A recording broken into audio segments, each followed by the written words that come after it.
Welcome to Duck Boat Tuning and Finding the Sweet Spot. Grab a cup of coffee and like and subscribe.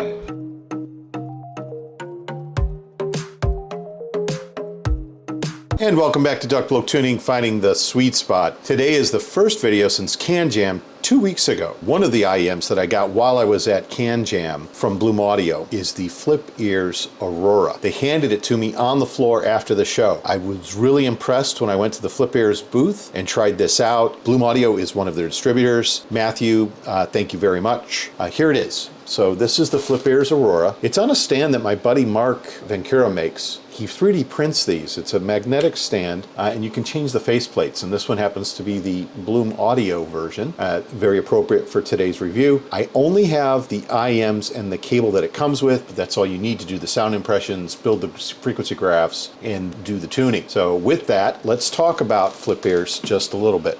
So this company is out of the Philippines. It's out of Manila. This is Aries, really nice guy. Got to spend some time chatting with him both on Saturday and Sunday 2 weeks ago at the show. Listened to everything in his arsenal. What really caught my attention was the Aurora, which is just back here. It wasn't the IEM that everyone was raving about. Everyone was talking about the Legion and the Eartha. That's because these things are pieces of art, and of course the August. You can see that these are part of the Arsenal collection. They are made out of metal. They sound great, beautifully presented. The Eartha in particular is made out of silver. So if you're afraid of werewolves or vampires, you might want to get your hands on a set of these. They actually have some tuning switches on them as well. So one switch does bass, one switch does treble, and I'm hoping to get my hands on these from Bloom Audio as well in the next couple of weeks and do a whole series, let's say, on FLIPEARS and what they're doing, because I really like the company. Next, let's talk a little bit about CanJam and what we saw there. So there's Matthew holding his stand, the Bloom Audio stand.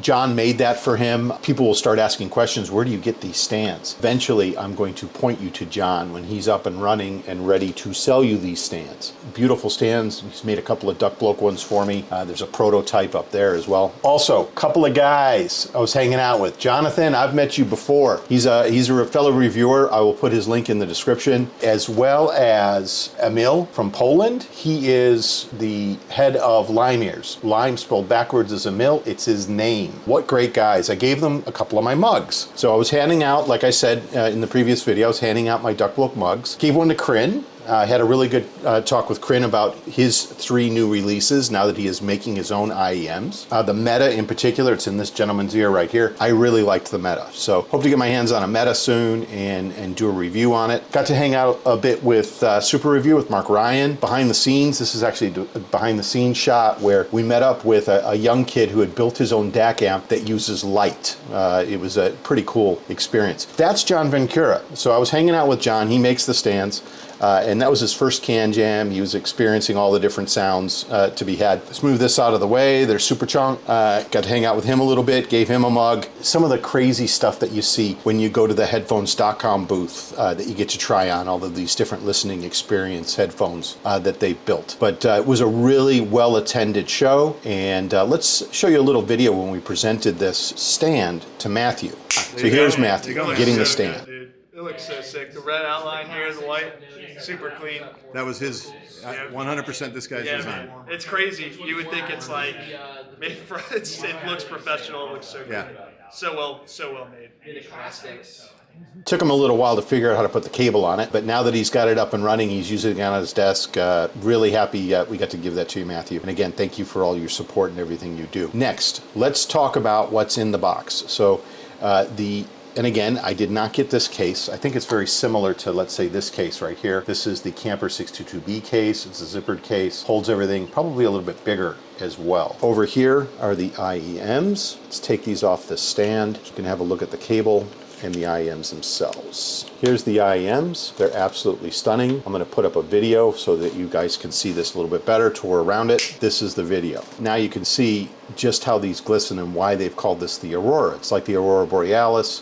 where when the light hits it, you get these light blues and dark blues and greens, and it's just absolutely stunning. It reminded me a lot, and that's why I put this down here, of my Monarch Mark III with disco shells. So very bling bling, but beyond that bling bling, it actually bling blings on the other side as well, where it says flip ears. We're going to show you some more photos here up close of the drivers themselves as we get into what's in the box. But the cable is a premium silver-plated copper cable. It lays extremely flat, really well presented. Chin slider works. It has a branded plug, says flip ears on it. I got to tell you, I really like it. They're big. These are some chunky boys. So if you've got small ears, these may not work for you.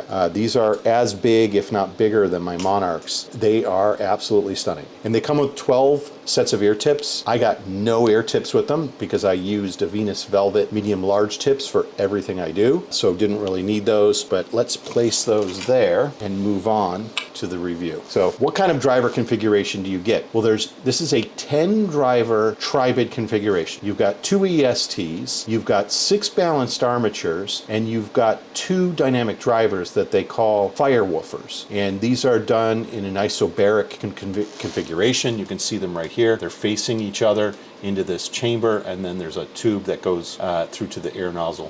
What I did notice, and I'll put up a picture, you can see these drivers inside. You can see the dynamic drivers or the fire woofers. You can see the BAs and how they're configured through the side of the shell, as well as seeing flip ears printed on the BAs. You've got 21 ohms impedance, so they're not super hard to drive, but they're also not super easy to drive. So they filter out a lot of noise. Sensitivity is 124 dB at 1 milliwatt. Here is the graph. So I graphed this out, duckbloke.squig.link. There it is. Go to the site. You can see the graph for yourself. This is an averaged graph. We're only looking at one side. And when I built out the PEQs after my listening experience with this, what I wanted to show you is the configuration of the drivers is very similar to the The-Audio Monarch Mark III. Again, here's the Monarch. They not only look the same, they have similar driver configurations, but they do have very different graphs. You can see the green here, the bass tuck that you see on the Monarch, which it's famous for. The-Audio does that bass tuck, as well as that the mids are, there's more mid section here, given earlier Pina gain, and then you don't have this spike at 4K, as well as you have more treble extension happening out here. I actually spoke to Aries. We communicated back and forth while I was doing the review, and I tried to understand the tuning itself. Apparently there was an OG, so there was an original gangster version of the Aurora. He said that was quite popular in Japan, and it had a tuning that was very similar to what I've done to it, and I'm going to show you that in just a moment. That tuning was a little bit more bright in the top end and actually lowered the 4K region down a bit. This tuning, and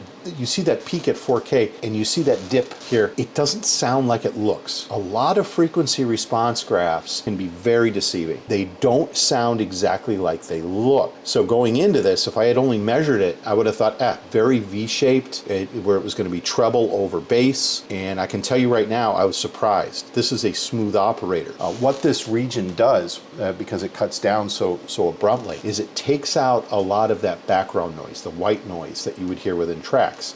So if you've got older albums that you're listening to, this is a great set to listen to them on because it filters out that hiss that's in the background. And I think that's what they were going for with this tuning, a very relaxed tuning. Even though it looks like it's extreme with its V shape, it is not. It is actually what I would consider slightly warm. Here's the two shells side by side again, comparing the The-Audio with the Aurora. I actually think the Aurora is more beautiful. Let's look at how this actually plotted. So after I do my listening, so there's my DAP. You know, everyone knows I use the Ibeso DX320i Max to do my initial 30 song listening. So I start with 30 songs and I plot it with all the different PEQs that I made. So I made a total of 35 different PEQs and I listened to all 30 songs and I figure out which PEQ is best for each one of those songs. And this is what you're seeing. So you're seeing the warm to bright. So there's the neutral position, and the bass level, the least to the most amount of bass in that 2-axis grid. Where did I think it started? I thought it started at warm 3. Remember how I said the graph can be deceiving? I thought this IEM was rather warm. So it's sitting at warm 3, so it doesn't have a huge amount of bass, not to my liking, I'm a huge bass head. But where did it end up? I actually wound up finding 3 different PEQ settings that were best for this IEM. So I finished with what I call a smooth, a neutral, and a dynamic. And between these 3, it accounted for most of the songs I listened to in my list. Wasn't that I found 3 specific. In fact, let me grab the piece of paper here.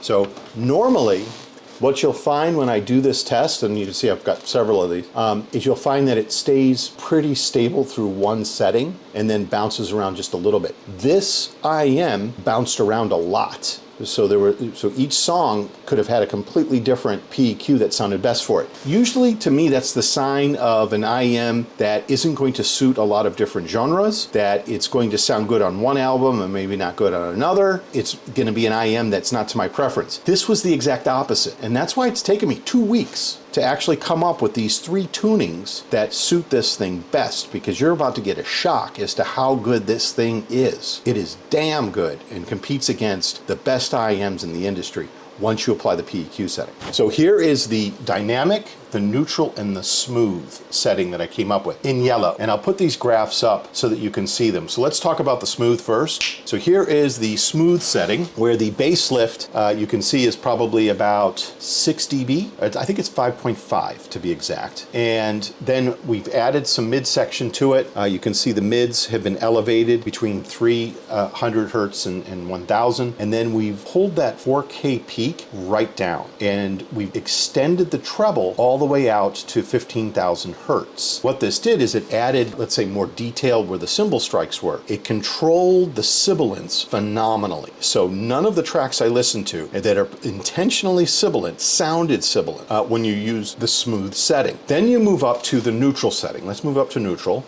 This is the neutral setting. And what you do here is you elevate the 6K region slightly and the 8K region. You can see this is up just a little bit. And what that does is it brings a little bit more sparkle, a little bit more treble extension again, all the way out to 15K. Some tracks that are intentionally sibilant start to become slightly sibilant when you apply this tuning to it. But it does bring a lot of detail to the track. And then the last one is dynamic. So let's talk about dynamic.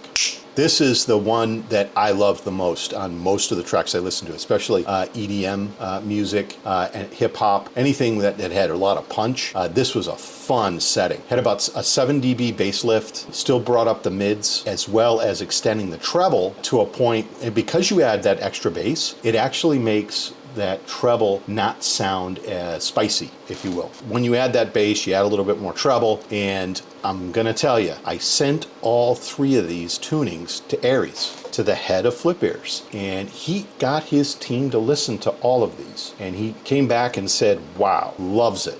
This is a guy, I mean, he's not taking this as an insult, that I've taken his IEM, this endgame IEM, and I've applied some radical tuning to it to really push the driver set to its full potential, and I've come up with 3 extreme tunings that make this thing come alive. He said his whole team really enjoyed this tuning. That's when he told me this is a lot like the OG, the XXIV or 14 version of this was not designed to be like this, but now that you have a tuning, you can do it also. This gives you the best of both worlds. You get the OG as well as the new version, whichever you like. Here's the spider graphs that I always do. This is what I thought it was out of the box, rating at a 9.12 out of 10, putting it as an A-tier IEM. When I applied and again, I thought Aurora was a bit warm out of the box, and there's no sibilance. So you can see the sibilance response is a 10 out of 10 out of the box. I had to rob Peter to pay Paul. So what I did after PEQ is I got a little bit of sibilance out of it in some of the tunings. Remember I said there's a smooth, there's a neutral, there's a dynamic. That little bit of sibilance, and again, this is like a 9.7 on sibilance that I dropped it to, allowed everything else to come up. So I was able to tune everything else up and got it to a 9.92. What? Yep, a 9.92. I was blown away, blown away. This moved into the S tier plus region, and it jumped a full 0.8 on its overall score, going from a 9.12 to a 9.92, really putting it into some serious territory with the Grand Maestros, the CP622B, the Omega. These are some heavy hitters, and this IEM can take it to them with the PEQ settings applied. Here is the bar graph that shows the different attributes, everything from the sub-bass region all the way up to treble, as well as soundstage width, detail, layering, masking, note weight, slam, sibilance. You can see sibilance out of the box was its best attribute, as well as it has 0 masking. But everything here was rated about a 9. The thing that was the lowest was the detail at 8.83, and that's because that treble extension wasn't there. So you have all of these great drivers, the ESTs that are in this IEM, and they weren't being engaged as much as I think they should have. And once I tuned it,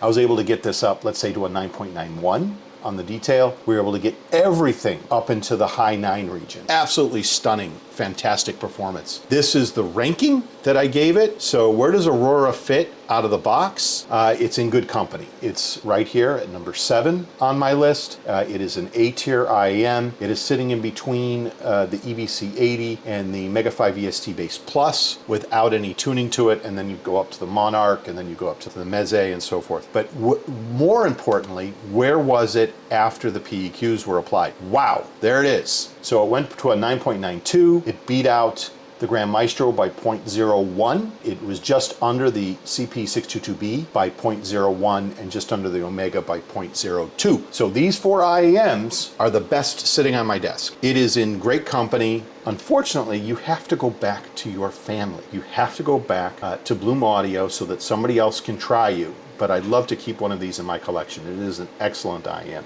With that, FLIPEARS Aurora 14 XX14. Sorry, I got that backwards, made it a 6. It is S plus tier after PEQ. It has stunning looks. It has a great cable. I'm sure the accessories are equally as good. Highly recommend it, but with the PEQ settings. And I listen to everything with PEQ settings, so I highly recommend it. And with that, please like and subscribe to the channel. We're growing. Love the community. Send you out the PEQ settings once you're a subscriber for free. You just email me and I send it back. With that, Duck Bloke out. Thank you for visiting Duck Bloke Tuning and finding the sweet spot. Your comments are very much appreciated. I'll try to respond as quickly as possible. Share the PEQ settings with you if you own these particular IEMs or if you plan on purchasing them to maximize your investment. Again, thank you so much for supporting the project.